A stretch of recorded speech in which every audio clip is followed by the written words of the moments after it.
Very good morning, children. Let's continue the third topic.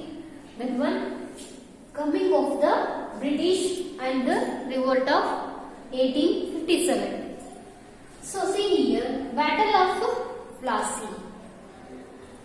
After the death of Aurangzeb in 1707, East India Company became that time more ambitious, because when the died Nawab Aurangzeb, they were very happy.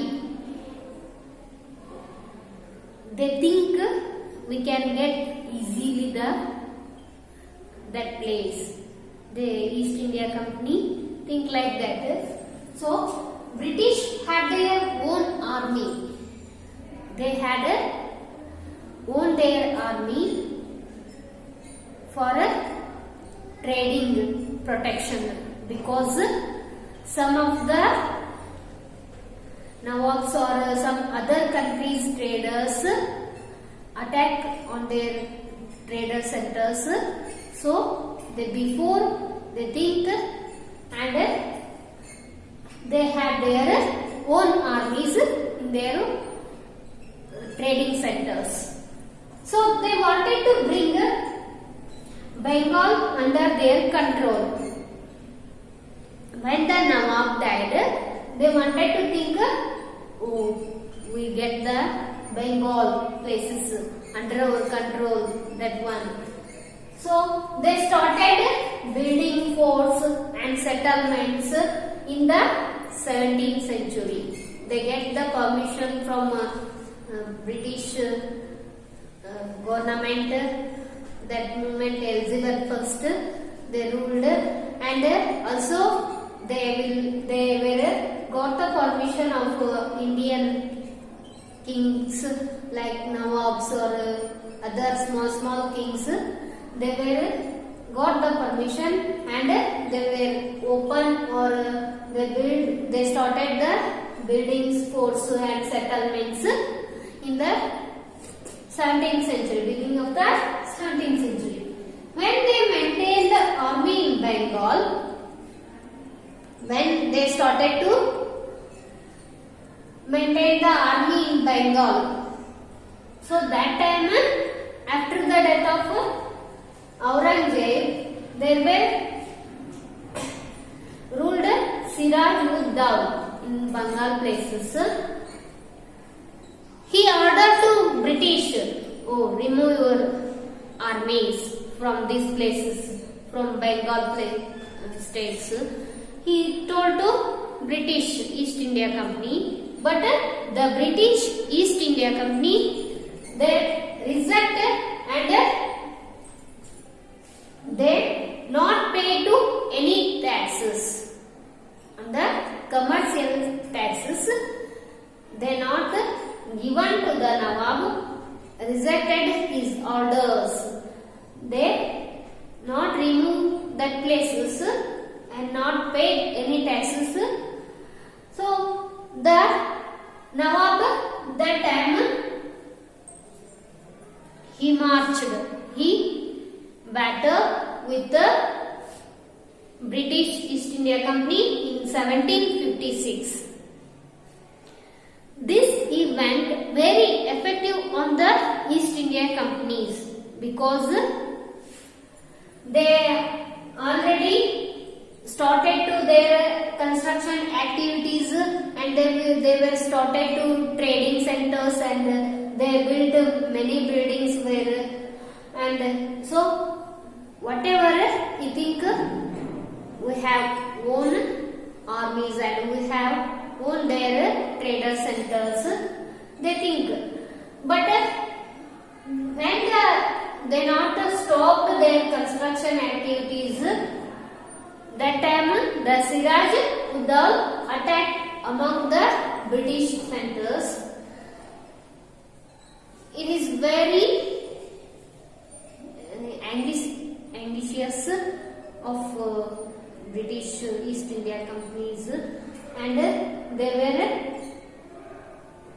automatically attacked again next 1757. 17 on the Bengal place, and they defeated Siraj-ud-Dawla. They defeated Siraj-ud-Dawla Nawab. They automatically conquered the Bengal under their control. However, they were determined to take the control over the whole of India.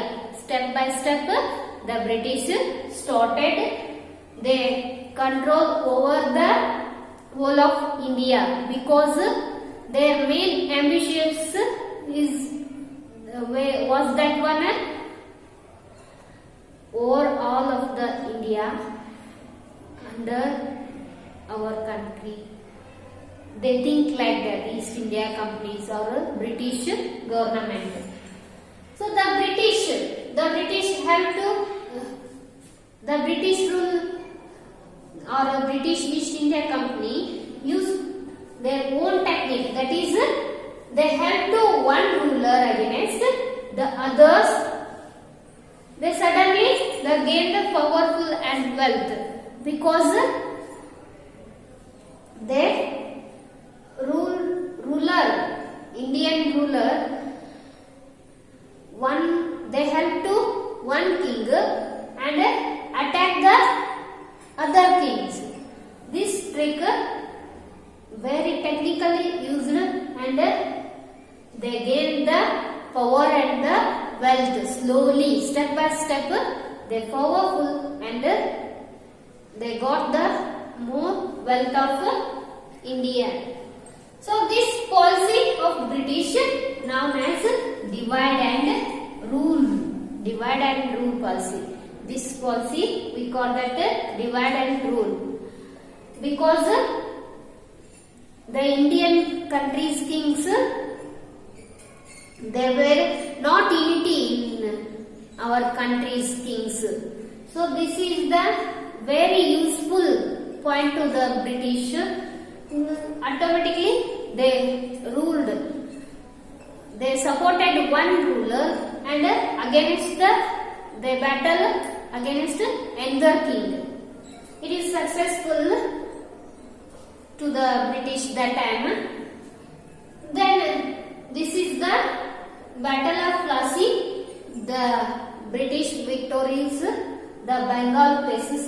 They defeated Siraj-ud-Dawla Nawab. Then they take under their take Bengal places. They started their right to for trading that places.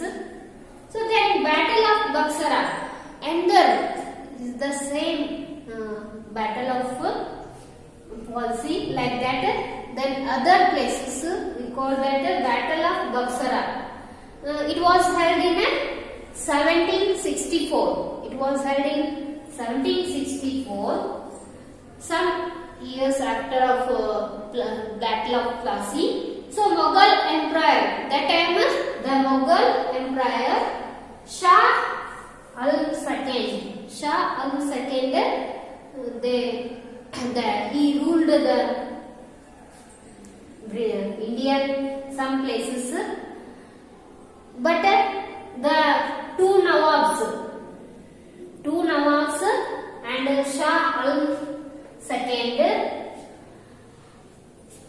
they battled with the British East India Company because they rejected their rules and regulations. They rejected. They wanted to rejected their policies and their anxious or their ambitious, all things they knew and rejected their rules.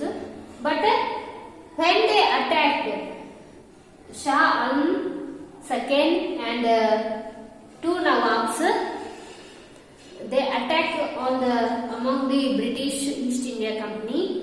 That time again the British East India Company victorious. Again in 1764 the Battle of Buxara, again victorious the British East India Company. It was under the British rule. Again they get plus point of this battle, Baksaras, because they again their all places, Bengal, all places administration came under the British rule. It was very happy to British East India Company. So British East India Company obtained the rights to collect revenue. When they won their, they started in their own victorious places, Bengal places. They got the rights to collect the revenues on the they held on the common people. They collected that places revenues. It is the help to them economically. They were very strong. They extending their territories. When they collected the revenues in Bengal places, they next extend their territories.